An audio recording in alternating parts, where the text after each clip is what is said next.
श्री गणेशाय नमः। जय श्री हरि। लक्ष्मीपति नारायण और भगवान भोलेनाथ को कोटि कोटि वंदन और नमन। हे प्रभु, आपकी कृपा के बिना यह समस्त सृष्टि जैसे निःशब्द, निष्प्राण और निष्क्रिय हो जाती है। आप ही हैं जिन्होंने इस जगत को जीवन, गति और उद्देश्य प्रदान किया है।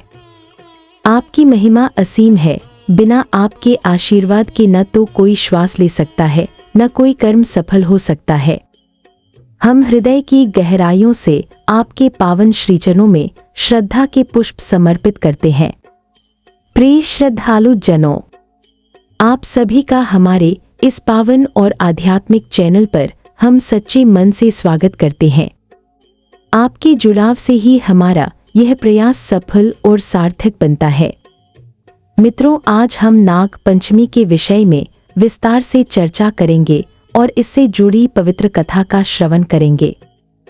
नाग पंचमी एक पावन हिंदू पर्व है जो श्रावण मास की शुक्ल पक्ष की पंचमी तिथि को मनाया जाता है। इस दिन मुख्य रूप से नाग देवताओं की पूजा की जाती है।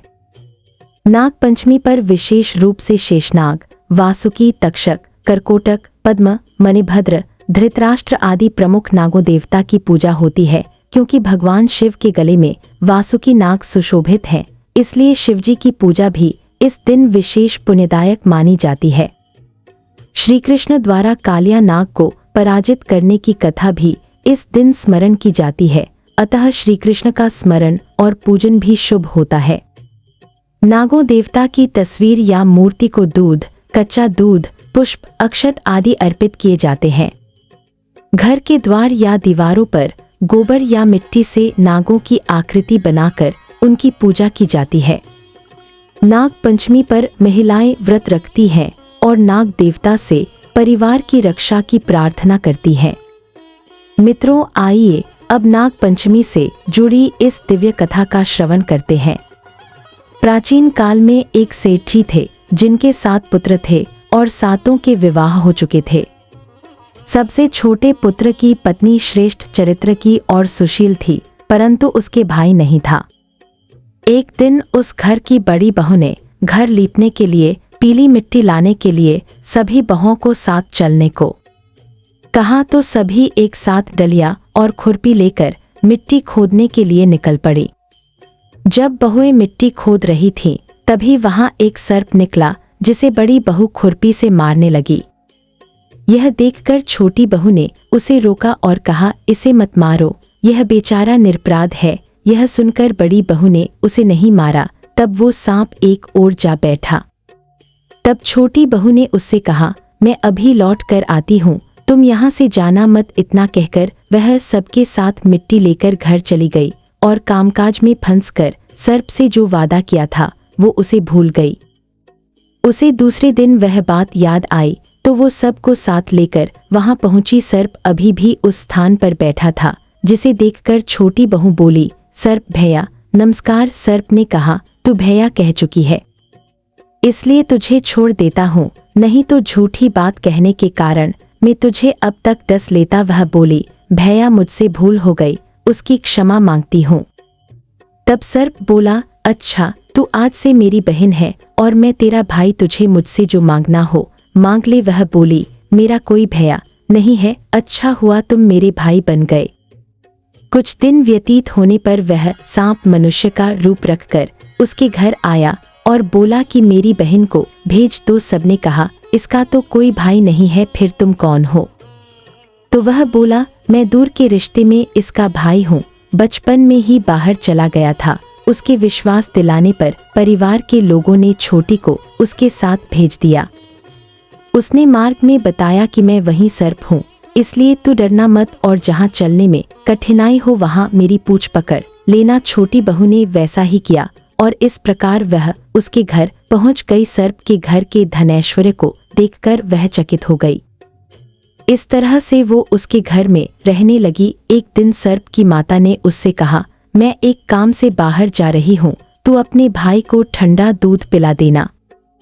उसे इस बात का ध्यान नहीं रहा और उसने सांप को गर्म दूध पिला दिया, जिससे उसका मुख जल गया। यह देखकर सर्प की माता को गुस्सा आ गया। परंतु सर्प के समझाने पर वह चुप हो गई। तब सर्प ने कहा कि बहन को अब उसके घर भेजना चाहिए। तब सर्प और उसके पिता ने उसे बहुत सा सोना, चांदी, जवाहरात, वस्त्रभूषण आदि देकर घर पहुंचा दिया। इतना ढेर सारा धन देखकर बड़ी बहू उसने जलने लगी और कहने लगी कि तेरा भाई तो बड़ा धनवान है, तुझे तो उससे और भी धन लाना चाहिए।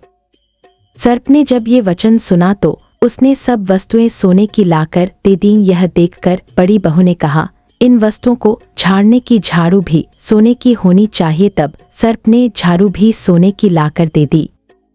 सर्प ने छोटी बहू को हीरामणियों का एक अद्भुत हार दिया, जिसकी प्रशंसा उस राज्य की रानी ने भी सुनी और वो राजा से बोली कि सेठ की छोटी बहू का हार मुझे चाहिए। राजा ने मंत्री को हुक्म दिया कि उससे वह हार तुरंत ही ले आओ। मंत्री ने सेठी से जाकर कहा कि महारानी जी छोटी बहू का हार पहनेंगी, वह हमें दे दो। सेठी ने डर के कारण छोटी बहू से हार लेकर उन्हें दे दिया। छोटी बहू को यह बात बहुत बुरी लगी। उसने अपने सांप भाई को याद किया और उससे प्रार्थना की, भैया रानी ने हार छीन लिया है, तुम कुछ ऐसा करो कि जैसे ही रानी वो हार पहने वह सर्प बन जाए और जब वह मुझे लौटा दे तब वो हार हीरों और मणियों का हो जाए। सर्प ने ठीक वैसा ही किया। जैसे ही रानी ने हार पहना वैसे ही वह सर्प में बदल गया। यह देखकर रानी चीख पड़ी और डर गई। यह देखकर राजा ने सेठ के पास खबर भेजी कि छोटी बहू को तुरंत भेजो। सेठी स्वयं छोटी बहू को लेकर राजा के दरबार में उपस्थित हुए। राजा ने छोटी बहू से पूछा, तूने क्या जादू किया है, मैं तुझे दंड दूंगा। छोटी बहू बोली, राजन धृष्टता क्षमा कीजिए, यह हार ही ऐसा है कि मेरे गले में हीरों और मणियों का रहता है और अगर इसे कोई और पहनता है तो ये उसके गले में सर्प बन जाता है। यह सुनकर राजा ने वह सर्प बना हार उसे देकर कहा, अभी पहनकर दिखाओ। छोटी बहू ने जैसे ही उसे पहना वैसे ही हीरो मणियों का हो गया।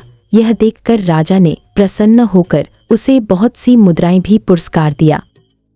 छोटी वह अपने हार और इन सहित घर लौट आई। उसके धन को देखकर बड़ी बहू ने ईर्ष्या के कारण उसके पति को सिखाया कि छोटी बहू के पास कहीं से धन आया है।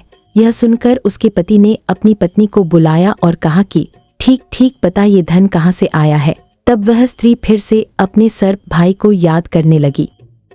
तब उसी समय सर्प ने प्रकट होकर कहा, यदि मेरी धर्म बहन के आचरण पर किसी ने संदेह प्रकट किया तो मैं उसे खा लूंगा। यह सुनकर छोटी बहू का पति बहुत प्रसन्न हुआ और उसने सर्प देवता का सत्कार किया। कहते हैं उसी दिन से नागपंचमी का त्योहार मनाया जाता है और स्त्रियां सांप को भाई मानकर उसकी पूजा करने लगी। मित्रों, हम आशा करते हैं कि आपको आज की यह महत्वपूर्ण जानकारी अवश्य ही लाभकारी और ज्ञानवर्धक लगी होगी। मित्रों, इस चैनल के माध्यम से हम आपको भविष्य में भी इसी प्रकार की धार्मिक, आध्यात्मिक और जीवन से जुड़ी उपयोगी जानकारियां नियमित रूप से प्रदान करते रहेंगे। आपसे निवेदन है कि इस चैनल को लाइक करें, सब्सक्राइब करें और इस अमूल्य ज्ञान को अपने परिवारजनों तथा मित्रों के साथ अवश्य साझा करें, ताकि वे भी इन शुभ विषयों से जुड़कर लाभ प्राप्त कर सके। जय श्री हरि, जय श्री लक्ष्मी नारायण। आपका दिन शुभ, शांतिपूर्ण और समृद्ध हो।